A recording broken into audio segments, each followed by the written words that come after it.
Welcome everybody to today's STLP Quick Shot. We're going to focus on the difference between something that I think sometimes gets a little confusing for folks, but once you hear a little bit about what we're talking about, this is going to make perfect sense. What is the difference between a project or a product in the world of STLP? This is definitely something that we are jump over here. There we go.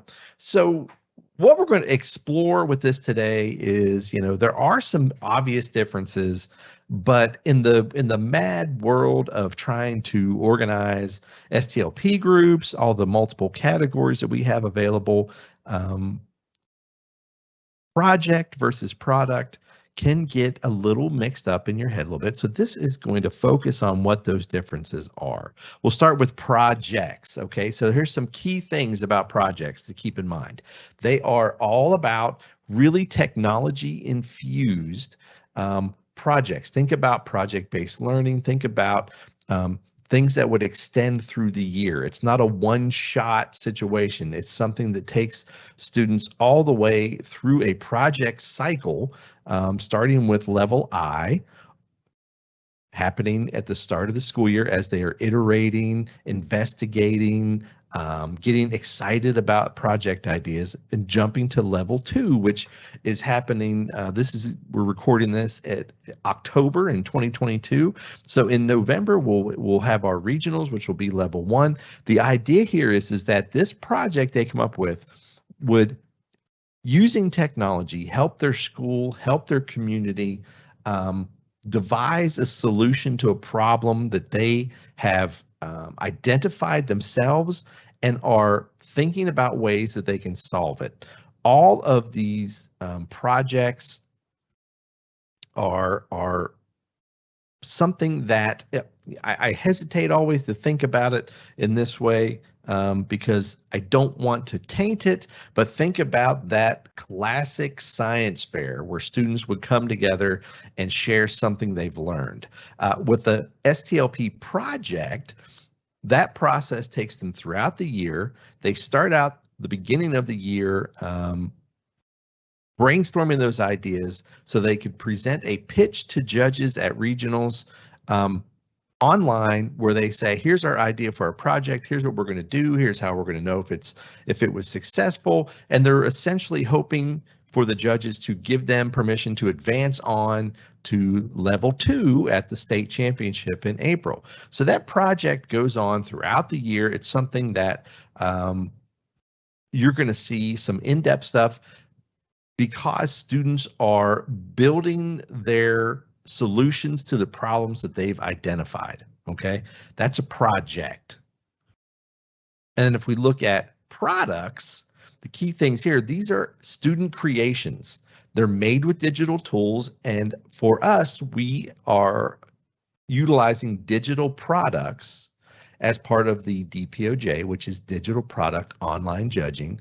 And so because they're digital products that either students have created on their own for some, maybe for STLP, maybe because it's a hobby, it's something they enjoy to do in their free time, or maybe this is a digital artifact from a demonstration of learning in one of your classes. There's all different ways that students can create a digital product, but you have to keep in mind it is a singular thing that they have devised and created. There are dozens of categories available through DPOJ, but the trick here is that even though we talk about getting products ready in DPOJ early in the year, and registration isn't even until January 18th for 2023, and it takes a while for the judges to review all those things. It all happens digitally online. No one has to travel anywhere. No one has to go anywhere. And then you may end up moving on to be a state champion in your digital product category. It's really something that, for example, here's some quick examples. These are products, okay? This wasn't a project that took the entire year. These are products that students created, and it's something that they can almost quite literally bundle up and turn in. Okay, so prime example here, here's some digital art on the screen from one of our state champions from last year. Here is a link to a screen capture tutorial about how to check out a book. And here is another popular digital product where students created last year's Minecraft theme, what schools can be, and they created their ideal school and took folks on a tour through it. So these digital artifacts, these products are something they can share, and they actually we submit links on our registration for judges to go out and look at these links. They don't talk to students. There's no defending of the product. It is just created and then presented for judges to take a look at. There's lots of resources to discern the differences. So if we look at projects, okay, on the left side of the screen here, projects come with tons of resources from the project toolkit that gets updated annually. Inside that project toolkit, which, oh, by the way, we did an entire STLP quick shot about the project toolkit and dove into that. You can go out and check that out on our YouTube channel. But that project toolkit has inside of it the rubrics for all the competitions. So your students always know what judges are going to be asking them. The thing to keep in mind between projects and products, projects get presented.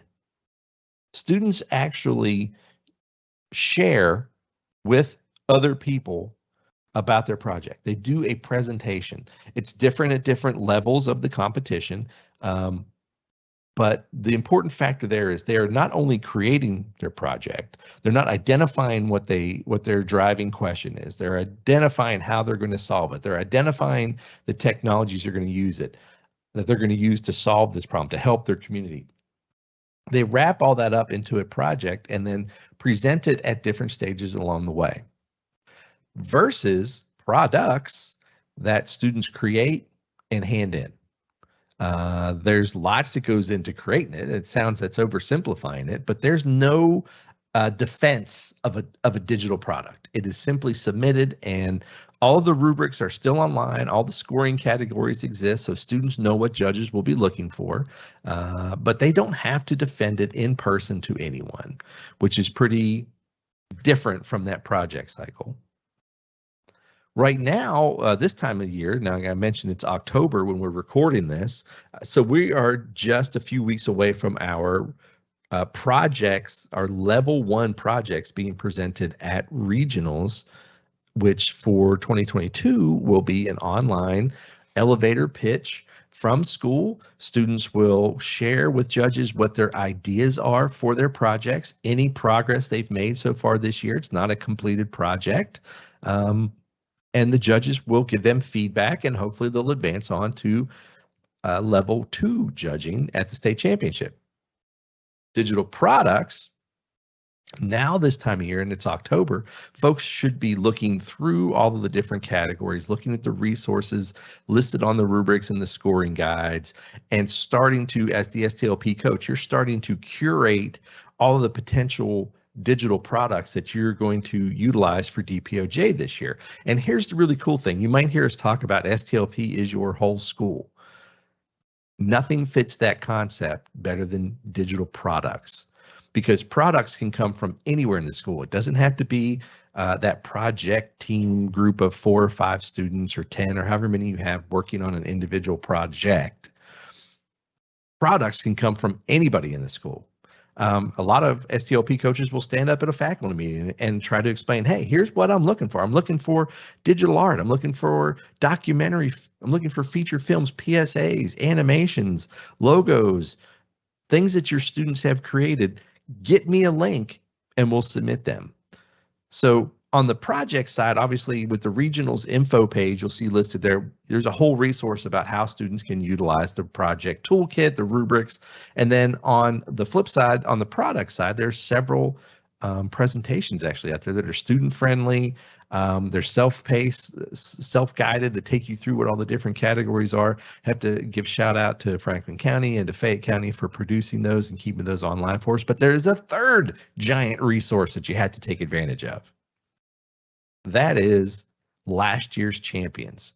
So the beauty of things lately has been that we have been able to capture a lot of what students have presented as part of our state championship and listed them. So if you go to our STLP website, click on the menu for state, it's going to take you back through last year's state champions. You're going to be able to look at who won, what they won for, get some examples. For the product side, it's super great because it's a wonderful opportunity to explore some exemplars of the digital product categories. And then if you go back, you can go back year after year, the 2022 state championship, the 2021, the 2020 state championship, all those resources are there for just examples and something for you to dive into. And you should take advantage of that to help students really kind of comprehend what's going on. Now, where can you get to all these things? If you haven't spent time looking at the STLP super sheet, you need to. It's going to make sense to you once you're going to look at it and be like, oh my gosh, that is a long list of activities and things. So you'll know that when you get to that spreadsheet, that now it's really well organized into groupings, things that have to do with projects, color-coded for things that have to do with digital products, and then color-coded for things that have to do with the STLP State Championship, which we won't even get into the other two categories. We've talked about projects, we've talked about products, but there's also service teams and live challenges. That's a whole other quick shot because we're running out of time. I promised you less than 20 minutes, and we are coming into about that time. Now, here's the thing. You're going to have questions. No problem. That's what I'm here for. If you have a question, if there's something that pops up, please don't hesitate to reach out and ask me for guidance, for help, anything like that. I'm here for you. I'm happy to help. I'm looking through the Q&A section right now where you folks have dropped in some of your questions to highlight. One of the, okay, so let's see what the difference between, okay, so yeah. To answer the couple of these, I'm seeing a little bit of a theme here in the Q&A, and I think possibly we've talked about several of these, but the answer is to wrap up, projects and products are very different. They're not interchangeable in the language of STLP. Now, listen, I'm gonna be the first one to tell you, maybe we need to go back and adjust that because project and product is a little too similar of word. But for now, it makes perfect sense when you stop and think about students are producing a digital artifact. It's a product. They're creating something, it's done, and they can hand it in. A project is always ongoing. You know, that project is a cycle that takes them throughout the year and hopefully wraps up at reaching level 3 at the state championship and possibly going on as a state champion to represent Kentucky at an international conference for education technology. They're very different. They both are technology rich. They both are creativity rich. But I think that hopefully if you pause for a second and think about what we've just discussed, it'll make perfect sense. Okay, so I'm reviewing the Q&A list. It looks like we hit that topic. Great. No, I think we're in pretty good shape. I know that was kind of quick, but let me tell you, it makes perfect sense. It's just something to get into, dive into, and you'll think about how you can take advantage of these resources for your students. And here is a really cool last little piece that I'll leave you with, which I'm not trying to blow anybody's mind, but here's the thing. When you're creating projects, your students are using digital products that they've developed to present their project. So come full circle, as you're doing your project and preparing for presenting to judges at regionals or level 2, you might need to create some background music for a video that explains your project. That's digital music. Well, that little piece could be entered at the digital music category for DPOJ.